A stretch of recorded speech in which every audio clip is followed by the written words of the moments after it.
जब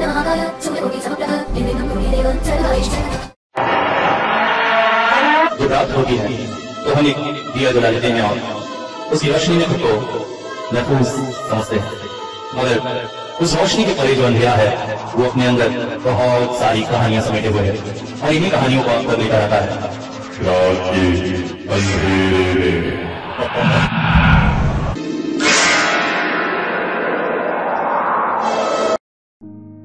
डेविड इस वक्त एक बार फिर से मुर्दा घर पहुंच चुका था। सेंट्रल हॉस्पिटल के इस मुर्दा घर में पिछले कुछ महीनों से उसने जॉब ज्वाइन की है। काम कुछ ऐसा है कि लोग इसे करने के लिए डरते हैं, मगर डेविड की जरूरत ऐसी ही किसी काम की थी और अब तो धीरे धीरे आदत हो गई। लोग बिना मतलब ही इन बेचारे मुर्दों से डरते हैं। वो तो चैन की नींद सोते रहते और डेविड चैन से अपना काम करता रहता है। उसका काम है अटेंडेंट का। दिन भर आए सभी मुर्दों की जानकारी दिन की ड्यूटी में रहने वाले अय्यूब मियाँ एंट्री करके रखते हैं मैनुअली। रात में बैठकर उसे वो कंप्यूटर पे चढ़ा देता है और अगर रात बेरात कोई मुर्दा आया तो उसकी एंट्री करता है और थोड़ा बहुत मुर्दा घर की लाशों के टेम्परेचर वगैरह मेंटेन करता है। बाकी समय उसके पास खाली रहता है, जिसे या तो झपकी लेकर बिताया जा सकता है या फिर वही जो डेविड करता है। दिन के समय खाली रहने की वजह से उसे कॉलेज आने का समय मिल जाता है। रात में बैठकर कॉम्पिटिटिव एग्जाम की तैयारी के क्वेश्चन सॉल्व कर लेता है या फिर कैलकुलस और केमिस्ट्री के क्वेश्चन में अपना सिर घुमा लेता है। इस तरह से आम के आम गुठलियों के दाम चल रहे हैं। सैलरी भी ठीक ठाक ही है, कम से कम दोस्तों के ताने और उल्लाहनाओं से तो बच जाता है। पहले तो घर से पॉकेट मनी ही नहीं मिल पाती थी। माता पिता काफी गरीब है उसके, इसी वजह से दोस्तों के हर प्रोग्राम हर पार्टी से वो दूर ही रहता था। कौन पैसे देगा उसे कॉन्ट्री करने के लिए। मगर अब सैलरी के पैसों से पिता की मदद भी हो रही है, दोस्तों को कॉन्ट्री भी दे पा रहा है। एक तरह से काम बहुत ही अच्छा है। मगर जिसने भी सुना वो आश्चर्यचकित हो गया। क्या मुर्दा घर में रात की ड्यूटी? पता नहीं क्यों लोग इस तरह से डरते। और अय्यूब मियां वो तो और बड़े वाले। ऐसा लगता है दिन भर किसी तरह से अपनी सांस रोककर ड्यूटी करते। जैसे ही डेविड पहुंचता है वो उसे एक साथ आए और बाय कहकर अपने लंगड़ाते कदमों से किसी तरह से मुर्दा घर से बाहर निकल जाते। आज भी वही हुआ। अय्यूब मियां के जाने के बाद एक बार डेविड ने रजिस्टर चेक किया। आज दिन भर में 5 मुर्दे आए थे। एक नौजवान लड़का बाइक एक्सीडेंट से मारा गया, एक महिला पानी में डूबी हुई लाश मिली, एक लड़की फांसी लगाकर मरी थी, एक शराबी बिस्तर में आग लग गई मगर उसे होश ही नहीं आया और जलकर मर गया, और एक सड़ी गली लाश मिली। एंट्री तो सब ठीक ही है अय्यूब मियां की, फिर भी वो एक बार चेक कर लेता है। इसके बाद एक बार उसने मुर्दा घर के तरफ कदम बढ़ाया। उसके ऑफिस से मुर्दा घर के बीच एक कांच का दरवाजा था, उसे खोलकर अंदर जाना होता था। फिर एक लंबा कॉरिडोर सा जिसमें एक तरफ बहुत सारी दराजें बनी हुई थी। इन्हीं दराजों में लाशों को रखा जाता था। अंत के तरफ मॉनिटर था जिससे टेम्परेचर चेक करते थे। फिर एक बड़ा सा दरवाजा था जहां से लाशों को लाया जाता था। एक बार वो दरवाजा खोल के भी उधर के कॉरिडोर को उसने देख लिया। सब कुछ ठीक ठाक ही था। स्ट्रेचर भी धुला साफ रखा तैयार था किसी के आने के इंतजार में। मगर रात में लाशें कम ही आती हैं। डेविड दरवाजा बंद करके अपने मन में सीटी बजाता हुआ एक बार सभी दराजों को चेक करने लगा।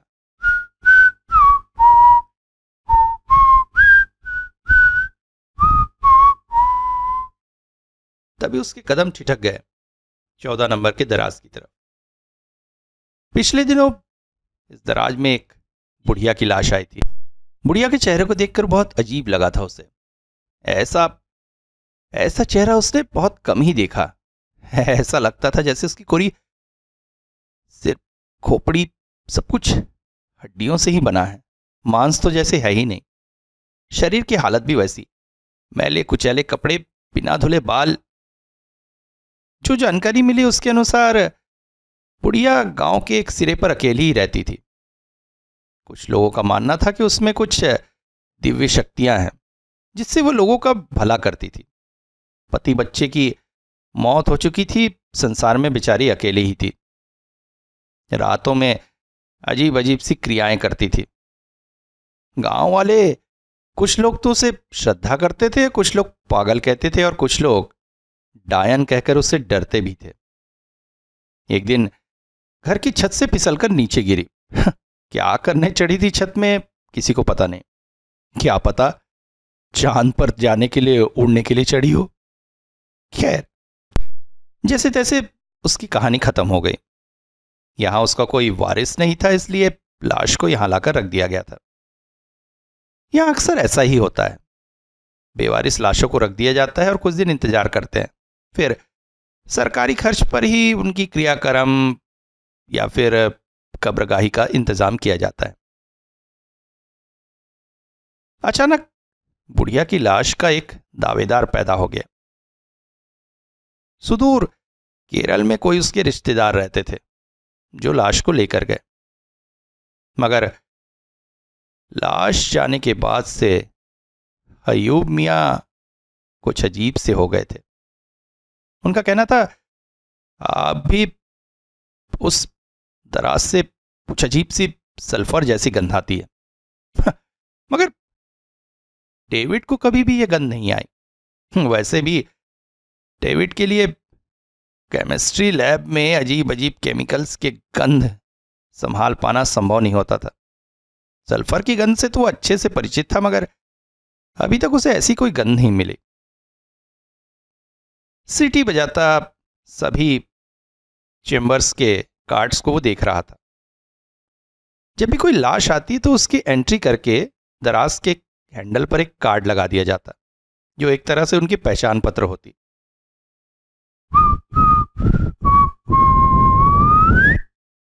अचानक उसकी सीटी चौंक कर बंद हो गई।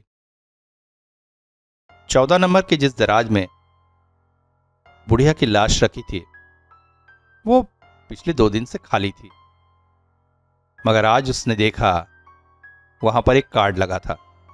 अरे, पर एंट्री बुक में तो अयूब मियां ने 14 नंबर के दराज में किसी भी लाश के होने का जिक्र नहीं किया, और कार्ड तभी लगता है जिसमें कोई लाश रखी हो।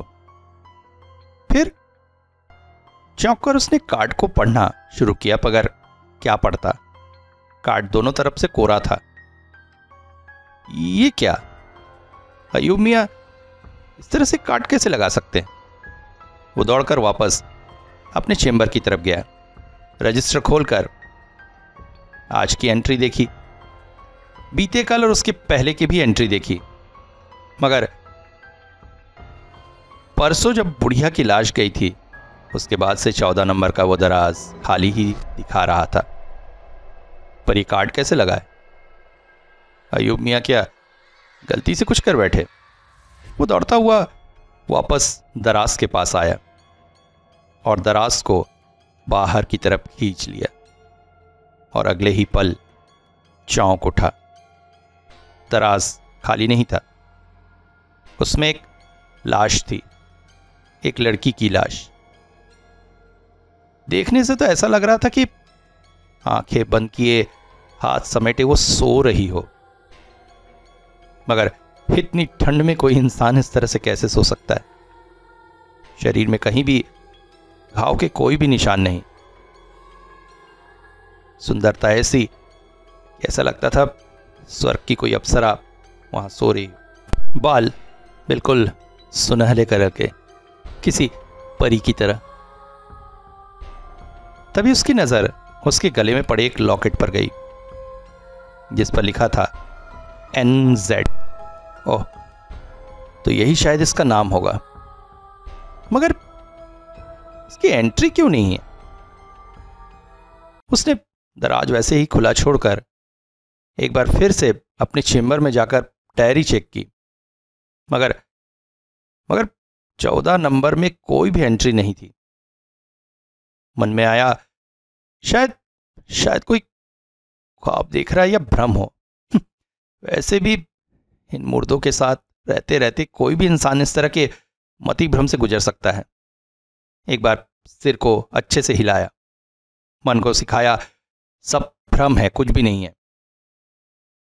मगर मुड़कर जब कांच के उस दरवाजे की तरफ देखा तब भी 14 नंबर का दराज खुला हुआ था और लड़की का आधा शरीर अब भी दिखाई दे रहा था। वो चौंक पड़ा। ये क्या है? ऐसा कैसे हो सकता है?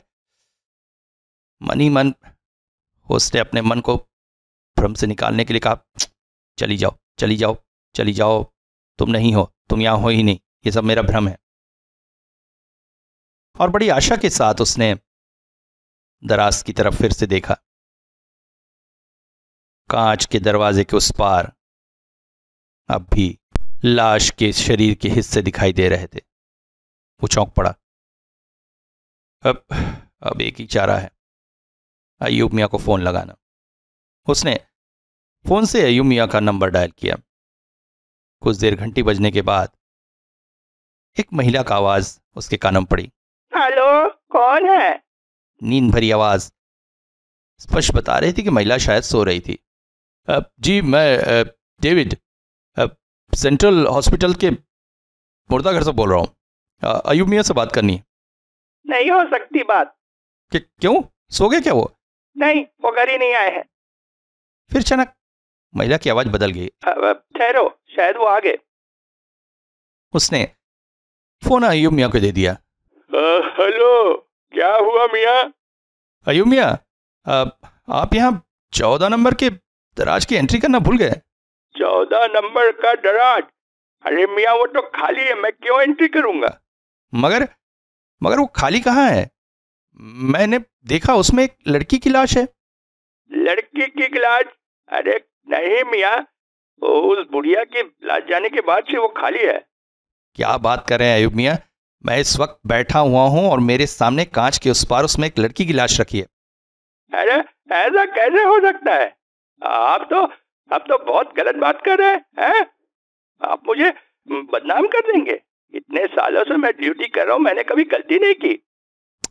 मगर अय्यूब मियां, मैं क्यों झूठ बोलूंगा? ठीक है, इसका फैसला तो एक ही तरह से हो सकता है। आता हूं मैं। डेविड चौंक पड़ा। अय्यूब मियां कैसी बातें कर रहे हैं? फोन रखते हुए एक बार फिर से उसने दराज की तरफ देखा।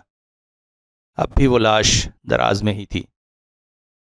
तभी अचानक अय्यूब मियां की कांपती आवाज सुनकर चौंक गया। क्या है मियां? आइए आइए, देखिए। कांच के दरवाजे के पास पहुंचकर उसने दराज की तरफ इशारा किया। अय्यूब मियां चौंक कर दराज की तरफ देखने लगे और अचानक चीख पड़े, देखो मियां, तुम इस तरह का मजाक मुझसे मत करो। मजाक करने की भी कोई हद होती है? एक बूढ़े आदमी को इतना दूर तुमने बुला लिया। दिन भर थकान के बाद घर जाकर मैं आराम करता। क्या बात कर रहे अय्यूब मियां, क्या हुआ? कहाँ है लाश? दराज तो खाली है। चौंक पड़ा था डेविड। फिर उसने मुड़कर जब दराज की तरफ देखा तो अय्यूब मियां को आज हो क्या गया है? क्या उसके साथ कोई प्रैंक हो रहा है? उसे डराना चाहते हैं वो? लाश तो दराज में ही है। अरे तुम अब गए बेटा, है मेरे साथ ऐसा मजाक? मैं कल ही बड़े अधिकारी से तुम्हारी शिकायत करूंगा। अपनी दूसरी नौकरी ढूंढना शुरू कर दो, कहकर बड़बड़ाते हुए अय्यूब मियां वहां से चले गए। मगर डेविड कुछ भी नहीं समझ पा रहा। उसे स्पष्ट लग रहा था कि उसके साथ कोई प्रैंक हो रहा है, वरना सामने रखी लाश अय्यूब मियां को नहीं दिख रही है। थका हारा वो आकर अपनी कुर्सी पर बैठ गया। अचानक ही उसके शरीर में सिरहन सी दौड़ गई। ये सब हो क्या रहा है? अगर अय्यूब मियां सच कह रहे हैं तो फिर उसके साथ उसके साथ ही हो क्या रहा है। तभी अचानक दरवाजा खुला और मार्टिन और लूथर कमरे में प्रविष्ट हुए। मार्टिन और लूथर यहां पर वार्ड बॉय का काम करते हैं और अक्सर लाशें वही लेकर आते हैं। अभी भी एक बूढ़े की लाश लेकर आए थे। अरे कैसे हो डेविड, लो एंट्री कर लो, बेवारिस लाश है, कुछ दिन पड़ी रहेगी। डेविड ने एंट्री कर ली और फिर अचानक ही उनसे पूछ बैठा, अच्छा आप दोनों आज सवेरे किसी लड़की की लाश लेकर आए थे क्या? देखिए ना अयूब को, उसकी एंट्री ही नहीं की है और मैं उसे बुलाकर दिखा रहा हूं तो कहता है वहां पर कोई लड़की नहीं है। क्या कह रहे हो? आज सवेरे से तो जितनी भी लाशें आई सबकी एंट्री हो गई है, मगर देखिए तो दराज नंबर 14 की तरफ। दोनों चौंक कर उधर देखने लगे। तुम्हारी तबीयत तो ठीक है? अचानक मार्टिन बोल पड़ा। तबीयत क्यों? नहीं मतलब नींद अच्छे से हुई ना? या फिर हम लोगों से मजाक करना चाहते हो? कैसा मजाक? खाली दराज दिखाकर हमसे कहते हो वहां लाश है। अरे मैं क्यों कहूंगा ऐसा? ठीक है चल भाई चलते हैं। चौंक पड़ा था डेविड, ये क्या हो गया मार्टिन और लूथर को। फिर अचानक उसके दिमाग में एक बात कौंधी। लगता है ये सब मिलकर मेरे साथ प्रैंक कर रहे हैं, मुझे डराना चाहते हैं। मैं भी इसी डरने वाला नहीं।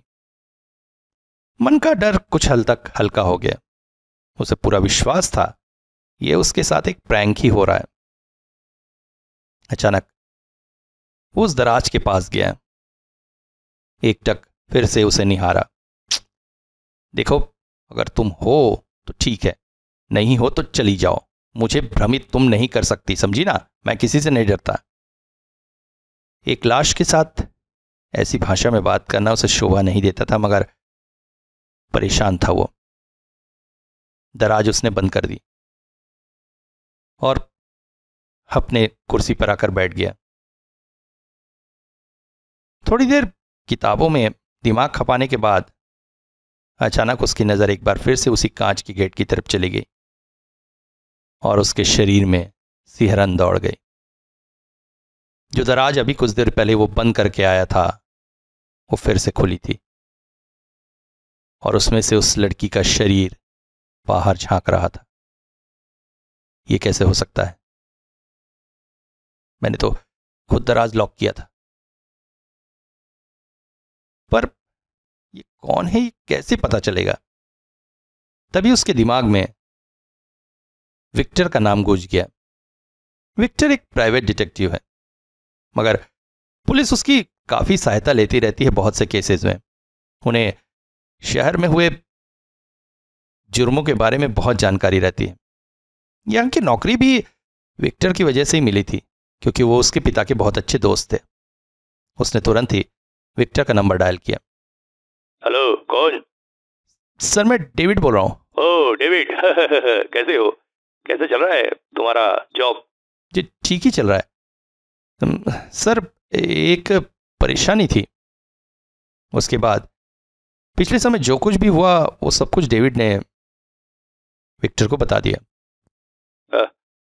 तो इसमें मेरी क्या मदद चाहते हो? मैं चाहता हूं आप मुझे बताएं कि आज दिन भर में किसी एंजेट नाम की लड़की की डेथ हुई है क्या? क्योंकि लड़की के शरीर पर कहीं भी घाव के निशान नहीं है। ठीक है, फोन रखो, मैं थोड़ी देर में कॉल करता हूँ। डेविड बैठे बैठे इंतजार करने लगा। थोड़ी देर में फोन घनघना उठा। डेविड, आज दिन भर में तुम जैसे बता रहे हो सुलिया की किसी लड़की की डेथ तो नहीं हुई है, मगर हाँ, ये सुलिया की एक नर्स तुम्हारे सेंट्रल हॉस्पिटल में काम करती है। उसका नाम निकिता जोसेफ है और वो मॉन्ड्रेट रोड पर रहती है, मगर उसकी मौत तो नहीं हुई है और जैसा मैंने अभी पता लगाया, अभी वो ड्यूटी खत्म करके अपने घर जा चुकी है, इसलिए हॉस्पिटल में जाकर तुम उससे मिल नहीं सकोगे। चौंक पड़ा था डेविड। अच्छा सर, ठीक है, मैं बाद में बात करता हूं। फोन रख के अचानक ही वो अपनी कुर्सी से खड़ा हो गया। बुढ़िया पारलौकिक शक्तियां रखती थी और कभी उसने किसी की बुराई नहीं की, अपितु मदद करती थी। ओह, तुरंत ही वो अपने चेंबर से निकलकर गाड़ी स्टैंड की तरफ भागा और अपनी बाइक स्टार्ट करके मॉडरेट रोड की तरफ दौड़ा दी। विक्टर ने जिस जगह का एड्रेस बताया था वहीं पास के एक पेड़ के पास वो गाड़ी खड़ा करके इंतजार करने लगा। मगर जिस घर में निकिता जोसेफ रहती थी वो घर बंद था, रास्ता भी सुनसान ही था। तभी अचानक दूर से एक बस आती हुई नजर आई। उस बस से एक लड़की उतरी और धीरे धीरे चलकर डेविड की तरफ आने लगी। डेविड को अब संदेह न रहा कि यही निकिता जोसेफ है, मगर आश्चर्य, इस चेहरे को तो उसने कुछ देर पहले मॉर्ग के दराज में लेटा हुआ पाया था। और वो तभी डेविड चौंक पड़ा क्योंकि सामने से आ रही लड़की अब अकेली न थी। उसके पीछे एक और परछाई थी जो उसके ठीक पीछे पीछे चल रही थी। अचानक लड़की को किसी के पीछे होने का एहसास होने पर उसने कदमों की रफ्तार बढ़ा दी। पीछे से आ रहे उस व्यक्ति ने भी कदमों की रफ्तार बढ़ा दी। लड़की अब तेजी से दौड़ने लगी। कौन है क्या है? अचानक वो व्यक्ति उस पर झपटा। उसने अपनी बलिष्ठ बाहों से उस लड़की का गर्दन अपने हाथों में दबा लिया। बचाओ, हेल्प! मगर सड़क पूरी तरह से सुनसान थी। कोई भी ना था जो उस लड़की की मदद कर पाता। लड़की छटपटाते जमीन पर गिर गई, मगर उस व्यक्ति ने अपने बाहें उसके गले से हटाना न चाहा। अचानक डेविड तेजी से उस ओर दौड़ा और एक लंबी छलांग के साथ एक जोरदार लात उस आदमी के शरीर पर लगा दी। लात खाकर वो दूर जा गिरा, मगर अगले ही पल उठकर उसने डेविड के मुंह पर एक जोरदार घूंसा मारा। डेविड जमीन पर गिरा, मगर उसने पलटकर पास ही पड़ा पत्थर उसकी तरफ फेंक कर मारा। पत्थर जाकर सीधा उस व्यक्ति के सर पर लगा। वो सरपट दौड़कर अंधेरे में कहीं गायब हो गया। अगले ही पल तो नरम हाथों ने डेविड को सहारा देकर खड़ा किया। आप ठीक तो है? जी मैं ठीक हूं। आप? हाँ ठीक हूं। लड़की के गले में NZ का लॉकेट चमक रहा था। देखिए, कौन था ये? पता नहीं, मुझे भी समझ में नहीं आया। मैं पुलिस में रिपोर्ट करूंगी। हाँ, पुलिस में रिपोर्ट करके कुछ नहीं होगा, हमने उसका चेहरा नहीं दिखाया। पुलिस भी क्या करेगी? आइए, मैं आपको घर छोड़ देता हूं। डेविड उसे घर तक छोड़ आया। आने से पहले लड़की ने उसके साथ मोबाइल नंबर एक्सचेंज किया। Thank you. मैं आपको कॉल कर सकता हूं? हाँ, कभी भी करिएगा, मैं आपकी कॉल का इंतजार करूंगी। मुस्कुराता हुआ डेविड वापस मॉर्ग की तरफ लौट पड़ा। अब उसे पूरा विश्वास था कि दराज नंबर 14 खाली होगा, क्योंकि उसने उसमें लेटी उस लड़की को मौत के प्रभाव से बचा लिया। मगर धन्य है वो बूढ़ी औरत जो मरकर भी लोगों का भला करना नहीं छोड़ रही है। बड़े प्रसन्न मन से डेविड दराज नंबर 14 के पास लौटा। दराज बंद थी। उसने खुशी खुशी दराज खोला, मगर दराज को देखते ही वो चौंक पड़ा। अब की बार एक दूसरी लड़की की लाश उस दराज में थी। सांवला रंग, काले बाल,